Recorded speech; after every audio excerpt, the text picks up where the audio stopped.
Hello, welcome to my first case study that I'm taking you through on my YouTube channel.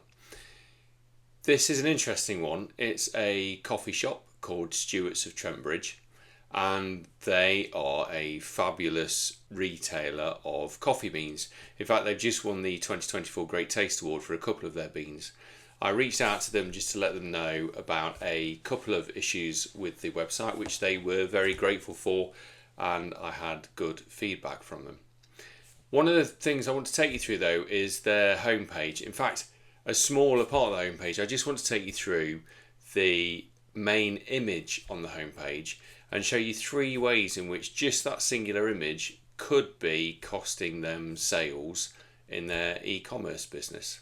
Unusually, I'm going to start with my own website homepage because I want you to see what happens when I load in the Stewarts of Trent Bridge website. So let's take a look.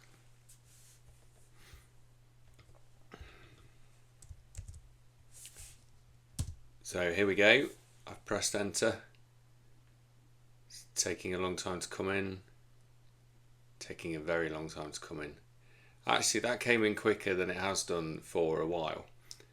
But the problem is that image, this Barista Courses Coffee Workshop image, is massive.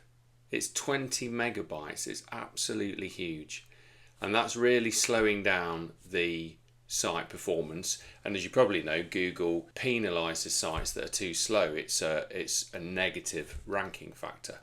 So what they need to do is reduce the size of this image. Now there are a few ways of doing that. First of all, you can take a screen grab of it. That will automatically make it smaller. Ideally, you should be saving it as a smaller image to start with. So it may well be that this only needs to be 1,000 pixels wide, but it's been saved as 5,000 pixels wide, which is making it huge. Then there are sites like TinyPNG, which will shrink it for you. So if I put those guys in, and you can see what you would do is you upload your image to this box here, and it will spit out a much smaller image which loads a lot more quickly. Now the issue is I tried to do that with that image on this site, and there is a limit of 5 megabytes. So the image is so big that the TinyPNG website won't reduce it for you. And then finally, the method that I would usually use is I would have a plugin on the website that automatically reduced the size of every image I uploaded. Now my plugin of choice is ShortPixel. I will link to them below the video. I'm not affiliated with them in any way, but I find them incredibly useful. So that's issue number one.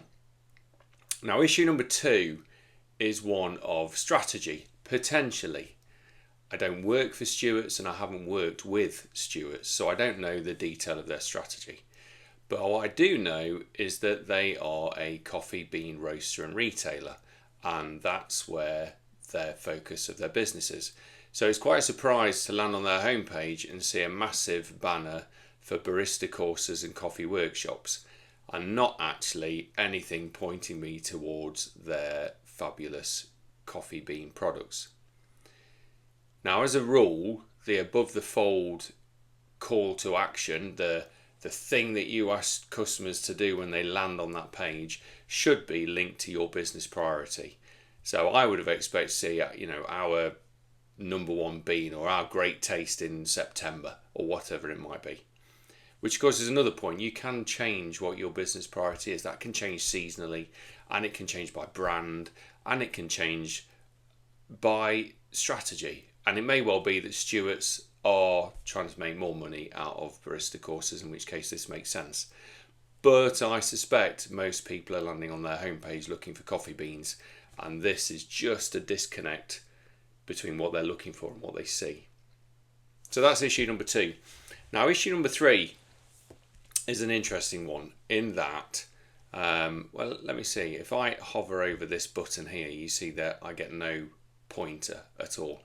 And that's because it's not a button, it's an image. And in fact, if I try and highlight this text, I can't highlight this text because there is no text there and there is no text here. These are all images, and Google can't read the text in the image. Well, Technically it can, but it uses such a load of resource it doesn't. And instead we have what's called an alt tag, where we can tell Google what is in the image. But Stewarts aren't using the alt tag for this image. So what we've ended up with is a massive image that really slows the website down, that potentially isn't in tune with the brand priority for this site, and hasn't told Google what the image is about. So it's not working on a number of levels. Ideally, what we would do is have that text written as text and have the image and then lay the text on top of the image so that Google can read what that text is about. And of course that gives Google some more keywords and some more context to rely on when deciding what to rank that page for. I thought that was a really interesting case study.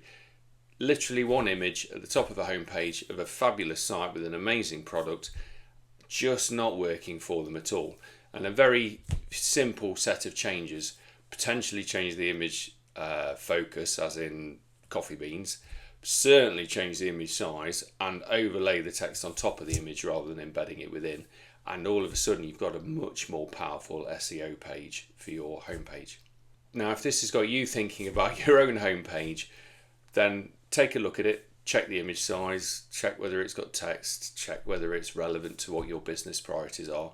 And if you haven't got time to do that, and goodness knows as an e-commerce store owner you are pulled in all sorts of directions, so if you haven't got time to do that yourself, click the link below the video, fill in the form, and I will be happy to take a look on your behalf. That's it for now. I look forward to seeing you in the next one. Take care.